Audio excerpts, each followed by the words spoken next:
A little later on.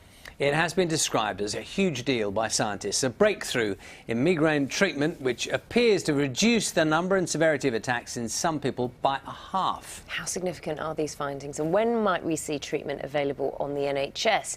We're joined now by Sally Cleary, who suffers from severe migraines. Good morning, Sally. And by Dr. Fayaz Ahmed, who's a consultant neurologist joining us from Hull. Sally, let's start with you first. So well, first of all, tell us how you suffer or what you suffer with when it comes to migraines. I basically was diagnosed 9 years ago after the birth of my third child. I woke up one morning, my daughter was 5 weeks old, and I thought I'd had a stroke.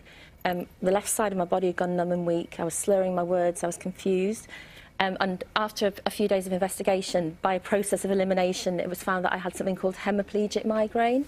I think it's quite an unusual migraine, and it has quite interesting symptoms, and the interesting thing as well is that I don't get headaches with it. So it's actually, I've had this throughout my life, but because I haven't had headaches, it hasn't been diagnosed until then. So what physically happens to you when you have one of these migraines? I have quite profound aura, and perhaps that'll be explained in a minute, but I basically don't get headache. I get a lot of physical symptoms. I get confusion, dizziness, problems with logical reasoning, thinking of the next step. I have problems, I slur my words. I can't find words, and sometimes I can't even speak with it. I have problems following what people are saying, and one of the profound symptoms as well is I have one-sided numbness and weakness.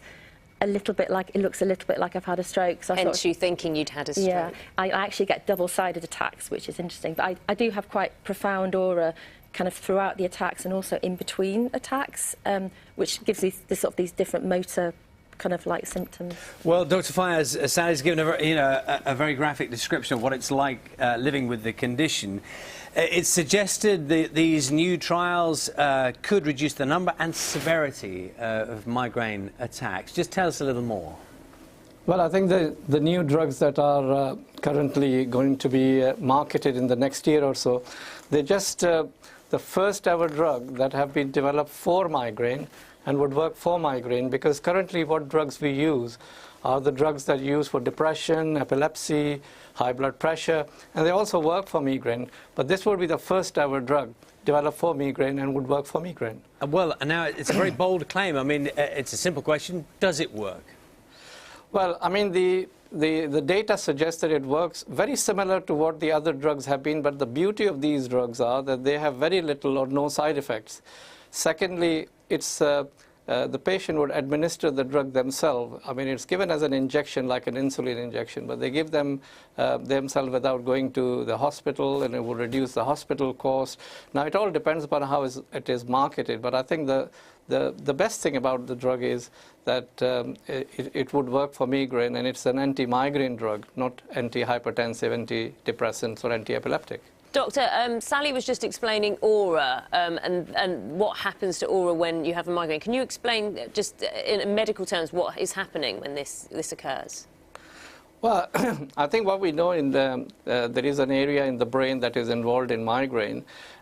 What happens with the aura, that you get symptoms very similar to like people with stroke would get it. You see flashing light in front of your eyes. You then develop numbness on one half or the face, arm and leg. And you feel as if you're developing a stroke. It's very worrying for patients who experience the symptom. Sally, have you been offered any of these medications yet? No, I haven't, but I've actually I've got a brilliant neurologist. My condition is very well managed now, which is very hopeful. I'm on drugs and I'm also on Botox for it, lifestyle management. I kind of don't have any caffeine, any painkillers. I have 3 litres of water a day. I avoid triggers.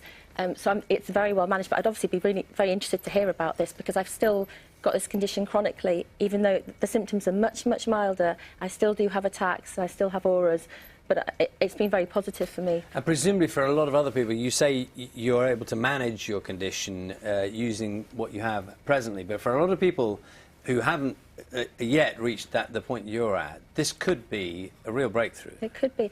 I think migraine is misunderstood. I don't think people realise how many different symptoms you can have with migraine.